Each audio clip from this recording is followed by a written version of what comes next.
कल 24 परगना आह्वान किया है। राजस्थान के मंत्री राज्यवर्धन राठौड़ ने कहा, एमएसएमई सेक्टर को बढ़ावा और उसको आसान करने का काम हमारा होगा। हम टारगेट लेकर काम करेंगे। जो एमएसएमई सेक्टर है उनको भी पूरी तरह से राजस्थान सरकार किस तरह से सहयोग कर सकती है, उनके लिए सरलीकरण करने का जो काम होगा वो हमारा लक्ष्य होगा। अभी हम टारगेट लेकर काम करेंगे कि हमने कितना अभी तक कितनी इंडस्ट्रीज हैं, कितना उत्पादन हो रहा है, कितना सर्विस सेक्टर है और उसको फिर उस हिसाब से बढ़ाया जाएगा। बीजेपी नेता सुरेश सिंह रावत ने कहा कि जो योजनाएं 5 साल से लोगों तक नहीं पहुंच पाई, उसे जनता तक पहुंचाना और जनता की सेवा करना हमारा काम है।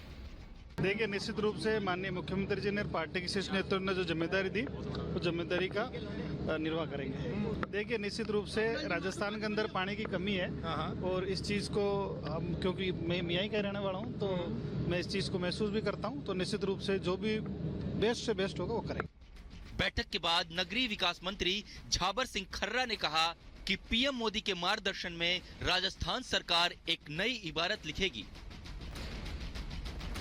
देखिए, माननीय प्रधानमंत्री जी का मार्गदर्शन हमें मिलेगा, उससे हम में एक नई ऊर्जा का संचार होगा और उस नई ऊर्जा के संचार से हमारे सभी विधायक साथी, मंत्रिमंडल के सभी सदस्य मिलकर राजस्थान को पिछले 5 साल की अराजकता की स्थिति से उबार कर पिछले 5 साल में अपराध जो चरम पर बढ़ा था उसे पूर्णतः खत्म करने में उनका मार्गदर्शन से आने वाले समय में पारदर्शी तरीके से सुशासन स्थापित करें। पीएम मोदी आज डीजीआईजी के अखिल भारतीय सम्मेलन में शामिल होंगे। इस दौरान वरिष्ठ पुलिस अधिकारियों को पुलिस व्यवस्था और आंतरिक सुरक्षा के मुद्दों पर अपने विचार और सिफारिशें पीएम के साथ साझा करने का मौका मिलेगा। Bureau report, Republic Bharat. तो चलिए अब आगे बढ़ेंगे। मॉर्निंग स्पेशल में बात भारतीय नौसेना की करेंगे, जहां पर सोमालिया कोस्ट के पास हाईजैक हुए जहाज से सभी क्रू मेंबर को सुरक्षित रेस्क्यू कर एक बार फिर से अपनी बहादुरी का परिचय दिया है। नेवी कमांडो ने अपने सफल ऑपरेशन से यह बता दिया है कि क्यों दुनिया की बेहतरीन फोर्स में भारतीय जवानों की गिनती की जाती है। रिपोर्ट आपको दिखाते हैं।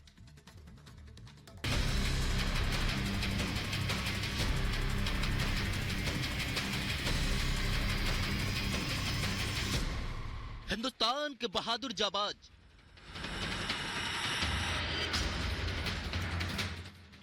छुड़ा लाए अगवा जहाज। नेवी कमांडो का पराक्रम।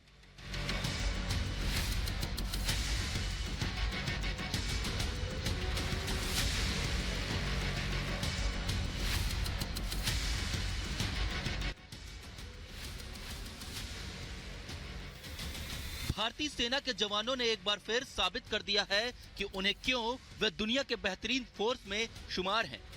20 समंदर में सफल ऑपरेशन से हिंदुस्तान के जवानों ने यह संदेश दे दिया कि उनकी बहादुरी का डंका पूरे विश्व में बजता है। जल, थल, नभ, कहीं भी किसी कोने में मुश्किल से मुश्किल ऑपरेशन को अंजाम देने में सक्षम ये जाबाज नए भारत की पहचान है, जो घर में घुसकर देश के दुश्मनों का शिकार करने में विश्वास करता है।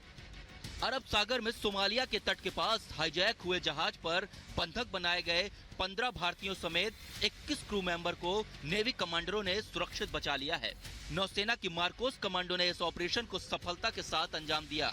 हाईजैक किए गए जहाज को छुड़ाने के लिए नौसेना के जंगी जहाज आईएनएस चेन्नई को रवाना किया गया था। दुश्मन के खिलाफ सर्जिकल स्ट्राइक करने वाले मार्कोस कमांडो को भारत का नेवी सील्स भी कहा जाता है। इन कमांडो को तैयार तो नौसेना के लिए किया जाता है, लेकिन ये जमीन और आसमान में भी दुश्मन से लोहा लेने के लिए पूरी तरह से ट्रेंड होते हैं। इनकी ट्रेनिंग अमेरिकी नेवी सील्स की तरह होती है।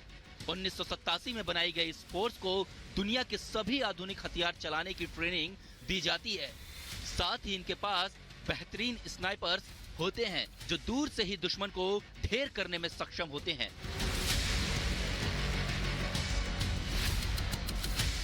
ये कोई पहला मौका नहीं था जब मार्कोस ने इस तरह के सफल ऑपरेशन को अंजाम दिया।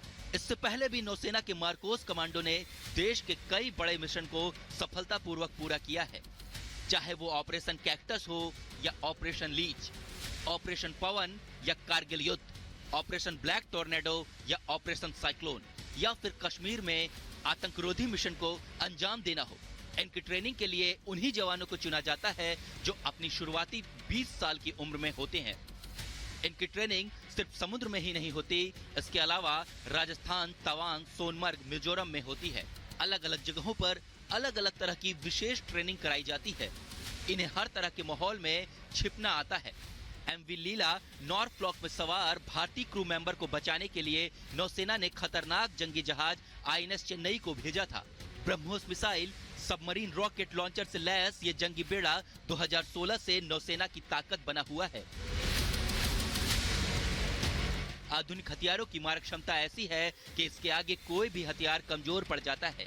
यही वजह है कि समय समय पर भारत की तरफ आंख उठाने की हिमाकत करने वाले दुश्मनों को हमारे बहादुर जवान चुटकियों में ढेर कर देते हैं।